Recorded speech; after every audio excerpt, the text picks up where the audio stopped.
So a lot of times when I'm working with content, the people are this sort of nebulous blob of moving shapes, right? I know they exist. I know they're there. I know they're individual people, but yet it's still kind of foreign to me who they actually are.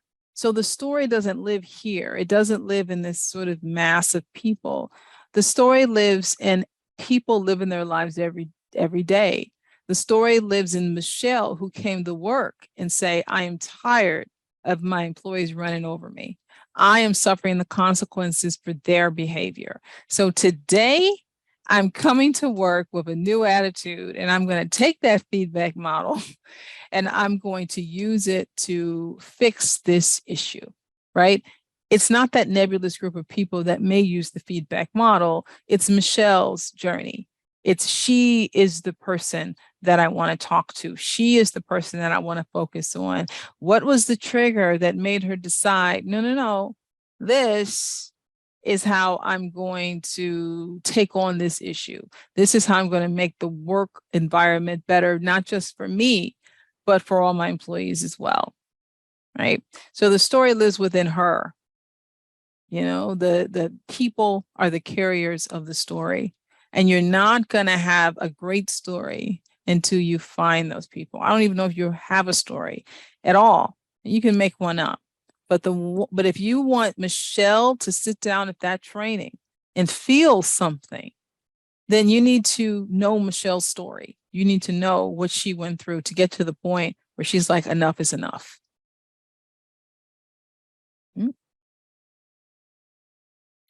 So when you think about that, you think about those individual people again that we just saw, there's so much going on for each one of those people. There's something at stake. There's something at risk. Fear is a huge driver. Never underestimate the power of fear. And even though people say they aren't, there is that. I had a colleague once who said, it's not that people don't fear change. People fear loss. And that really changed my perspective on a lot of things.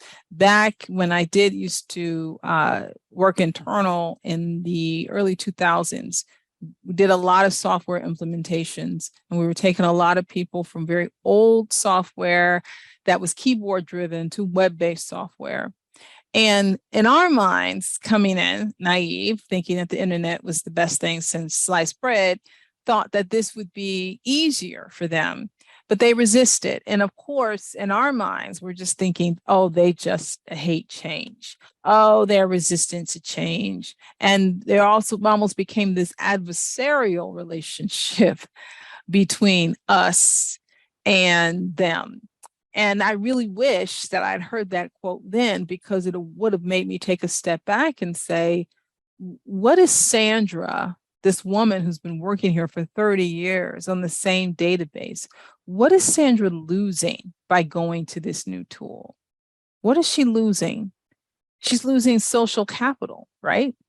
She's losing individuality. She's losing superiority, this feeling that only she knows all the cheat codes to get through the system. And there's also this threat, of course, that someone younger, someone else can come in and take this job and learn it just like that, when it took her so many years to get that on a much more difficult to use system. She loses all of that, and she has to start from nearly ground zero. That's a scary thing. That's not just I hate change. That's you're tampering with my identity here. So all of these things, so what's his weaknesses? What does he want? What is his goals? How is his ego get in the way? This goes back to the escalation example in his case of, I don't want to escalate. I want to solve problems. I want to. And I don't want to have to escalate. I want to show the company that I'm so good at my job that I don't have to escalate. And time again, he may be falling short of what he thinks is a good way of managing customer service. So ideas around that. So a famous screenwriting instructor says, plot comes from the people Doesn't come from, you think about movies that you've seen, it's driven by the people themselves, right? And it goes further to say that that plot point is the fundamental weakness of that character and the character's goal, right? So that fundamental weakness could be a character, in that example I just gave you, it could be his ego is a fundamental weakness, that I don't want people to think that I have to escalate. And his goal is to make the world think that he is so good at this job that no one has to leave his cue at all, right? So that's an important distinction there to think about. So, but you would never know that unless you talk to him, right? You're just thinking, well, you need to hit this, that. No, there's so much more at stake for him than just knowing how and when to escalate, and somehow convincing them that escalation is a positive thing. It's not a punitive situation. Of course, we'd have to train management to support that idea. But in general, we don't want them to feel like by escalating, you're giving up.